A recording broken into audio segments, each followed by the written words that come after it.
Before we begin, consider this question. When a king speaks in anger, who carries the blame for what follows? Welcome to Echoes of Time, a channel where history is examined not as legend, but as consequence. Here, we explore the moments where power collides with conscience and where silence becomes as deadly as command. Today's story asks a chilling question. Did King Henry II order a murder, or did authority itself pull the blade? As you listen, tell me in the comments, who bears responsibility when power speaks indirectly? If you value long-form historical storytelling, please like the video, subscribe to the channel, and comment below which ruler, rebellion, or forgotten figure you want me to explore next. Now, let us begin. The Crown and the Conscience. Henry of Anjou did not rule like a medieval king. He ruled like a force of nature. When Henry II ascended the English throne in 1154, he inherited a kingdom fractured by civil war, weakened by indecision, and exhausted by compromise. He responded not with patience, but with velocity. Henry moved faster than institutions could resist him. He traveled relentlessly, judged personally, commanded absolutely, and expected compliance as instinct. Order was his religion, and England, desperate for stability, welcomed him. Henry II believed law was not sacred, it was functional. Justice existed to strengthen the crown, not restrain it. Courts expanded. Royal authority penetrated every county. Nobles were reminded that power flowed downward, not outward. Yet one institution remained resistant: the Church.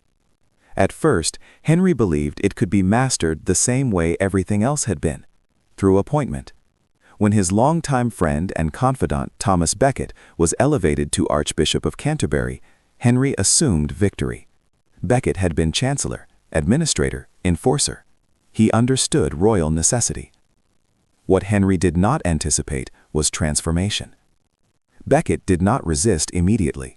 He withdrew. He changed clothing, habits, posture. Where once he wore silk, he wore hair shirts beneath his robes. Where once he enforced royal will, he now defended ecclesiastical autonomy with unyielding clarity. The friendship did not fracture. It realigned into opposition. Henry saw Becket's resistance not ideological, but personal. He had elevated Becket, trusted him, assumed loyalty. To Henry, disagreement was betrayal. To Becket, obedience had limits. This difference would prove fatal. The conflict escalated through councils and constitutions, particularly the constitutions of Clarendon, where Henry attempted to subordinate church courts to royal authority. Becket refused, not theatrically, but absolutely. Silence replaced dialogue. Tension replaced friendship. And in that silence, something dangerous formed. Henry did not issue commands. He issued complaints. He spoke of frustration, of humiliation, of exhaustion. He spoke before men who had learned that royal anger was instruction, knights whose careers depended not on written orders, but on interpretation. The king's words did not order murder. They permitted it. And in a system built on obedience, permission was enough. By the end of Part 1, England stood on a precipice it did not recognize. A king who believed himself wronged, a churchman who believed himself accountable to God, and a silence thick enough to carry blood. Part 2. Words that learned how to kill. Exile did not silence Thomas Becket. It clarified him. When Becket fled England in 1164, crossing snow-laced roads into continental Europe, he entered exile not as a defeated cleric, but as a sharpened moral instrument. Distance stripped the conflict of ambiguity. From abroad, Becket no longer needed to balance friendship, politics, or proximity. He could see Henry II plainly, as a king who mistook order for righteousness and authority for truth. Henry, meanwhile, experienced exile differently. To him, Becket's absence was not relief, it was provocation. Henry II did not tolerate unresolved defiance. His rule depended on momentum. Problems were meant to be crushed, absorbed, or neutralized. Becket remained none of these. Worse, he had become a symbol, an idea that royal power could be resisted without rebellion. Ideas frightened Henry more than armies. During Becket's years abroad, the king escalated indirectly. He pressured the papacy, threatened confiscations, punished Becket's allies, and isolated the Archbishop financially. None of these acts were illegal in Henry's worldview. They were administrative. But administration, when guided by obsession, becomes persecution. Still, Henry stopped short of explicit violence, not because he rejected it, but because he believed he did not need it. The conflict became one of endurance. Becket wielded moral language. Henry wielded time. Each believed the other would eventually bend. Neither understood that compromise had already died. By 1170, exhaustion replaced strategy. Henry needed resolution. His empire stretched from Scotland to the Pyrenees. Rebellion simmered. Succession loomed.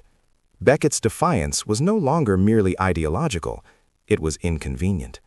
So Henry allowed reconciliation. The meeting between king and archbishop was theatrical, careful, and false. Smiles replaced sincerity. Promises were made with deliberate vagueness. Each man believed he had won. They were both wrong. Becket returned to England changed by exile. He no longer sought balance, he sought correction. Almost immediately he resumed excommunications against bishops loyal to Henry. These were not acts of revenge, they were assertions of moral jurisdiction. Henry received the news in Normandy. Witnesses would later recall the moment not as an explosion, but as a collapse. The king raged, not in command, but in despair. His words were not recorded precisely. That uncertainty became history's most lethal ambiguity. "What miserable drones and traitors have I nourished and brought up in my household," Henry lamented, "who let their lord be treated with such shameful contempt by a low-born clerk?" He did not say, "Kill him." He did not need to. In a culture of obedience, anger was instruction. 4 knights, Reginald Fitzurse, Hugh de Morville, William de Tracy, and Richard le Breton, heard the king's words and interpreted them correctly, not legally, not morally, but culturally. They traveled through winter toward Canterbury, carrying no written orders, no seals, no warrants. Only certainty. The certainty that royal frustration demanded resolution. On December 29, 1170, they confronted Becket in Canterbury Cathedral. Even then, there was a moment of pause. Becket could have fled. He did not. He could have resisted. He did not. He could have begged. He did not. When the swords fell, they did so in a space meant for sanctuary. Blood pooled on stone, consecrated for mercy. The act was brutal, clumsy, and irreversible. And in that instant, Henry II's authority crossed a line it could never uncross. Because now the question was no longer what the king intended, it was what the king made possible. Part 3. The Martyr and the King Who Could Not Escape His Words. The murder of Thomas Becket did not end a conflict, it inverted it. When the blood dried on the stones of Canterbury Cathedral, authority changed shape. Henry II did not lose his throne, he did not lose his armies, he did not lose his laws. What he lost was far more dangerous: control over the meaning of his power. Almost immediately, the narrative escaped him. Becket's death was not interpreted as a political miscalculation, it was received as a moral catastrophe. The cathedral, once a symbol of spiritual continuity, became a crime scene. Sanctuary had been violated, not by invaders, but by men who claimed loyalty to the crown.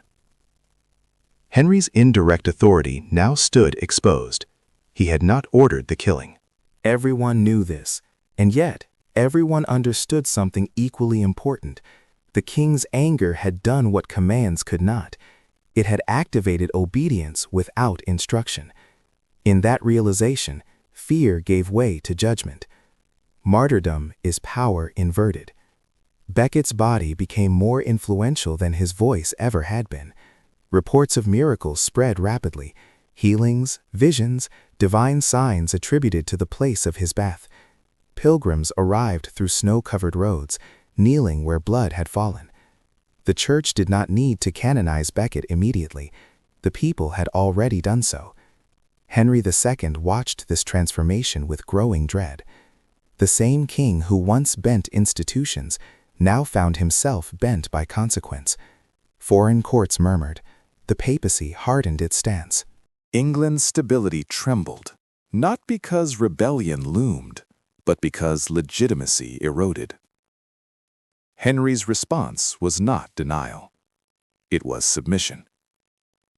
In 1174, the king performed public penance at Canterbury. He walked barefoot through snow and stone, stripped of royal splendor, kneeling before Becket's tomb. Monks scourged him as an act of symbolic atonement. The act was unprecedented, not because kings had never humbled themselves, but because Henry had never imagined he would need to. This was not repentance born of morality. It was repentance born of necessity. Henry understood that power survives only while believed. The murder had fractured belief. His penance was an attempt to seal the crack before it widened into collapse. It worked. Politically, the rebellion of Henry's sons soon after was suppressed. His authority endured. His empire remained intact. But something fundamental had changed. The king who once ruled through relentless assertion now governed with an awareness he could not erase. Words could kill without intent. Becket's legacy reshaped England permanently. The church emerged strengthened, not weakened. Royal authority gained limits not written in law, but carved into memory.